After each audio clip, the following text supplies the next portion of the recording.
MLA పాడి కౌశిక్ రెడ్డి సంచలన వ్యాఖ్యలు చేశారు. కరీంనగర్ జిల్లా హుజూరాబాద్లో నిర్వహించిన బీఆర్ఎస్ సమావేశంలో కార్యకర్తలకు హెచ్చరికలు జారీ చేశారు. రాబోయే ఎంపీటీసీ, జెడ్పీటీసీ, మున్సిపల్ ఎన్నికల్లో పార్టీ అభ్యర్థులను గెలిపించుకుంటామన్నారు. బీఆర్ఎస్ నుంచి గెలిచి ఇతర పార్టీలో చేరితే అలా చేరిన వారి ఇంటిపై 1000 మందితో దాడి చేయిస్తానని హెచ్చరించారు. హుజూరాబాద్ నియోజకవర్గంలోని 5 మండలాల కార్యకర్తలకు హుకుం జారీ చేశారు. అమ్మతోడు ఒట్టు వేసి చెప్తున్న తస్మాత్ జాగ్రత్త అని వార్నింగ్ ఇచ్చారు. బీజేపీ, కాంగ్రెస్ పార్టీల్లో వర్గ రాజకీయాలు ముదిరిపోయాయని ఆరోపించారు. బీఆర్ఎస్ లో ఒక్కటే వర్గం ఉంది, అది కేసీఆర్ వర్గం మాత్రమని చెప్పారు.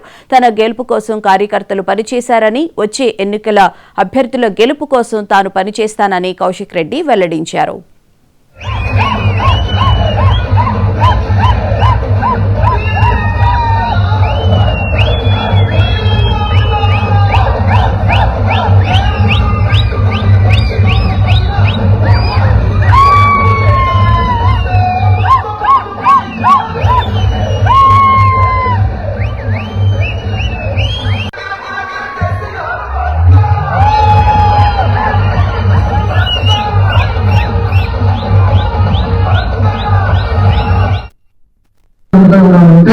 వాళ్ళని కన్విన్స్ చేసి వేదిక మీద ఉన్న పెద్దలు కన్విన్స్ చేసి ఒకరికి తీసుకొని వద్దాం.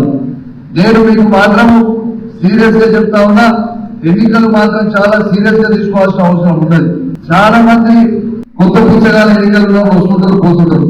మళ్ళా మన మండలాన్ని పట్టించుకునేది ఉండదు, పోయేది ఉండదు.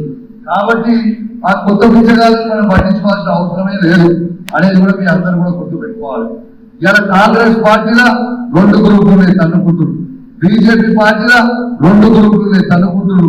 ఇలా గ్రూపులు లేని పార్టీ ఒకటే ఒక జెండా, కేసీఆర్ గారి జెండా, కేసీఆర్ గారి వర్గం ఈ కమలాపూర్ కానీ హుజూరాబాద్ నియోజకవర్గంలో కానీ ఉండదని కూడా మీ అందరూ కూడా తెలియజేస్తా ఉన్నాం.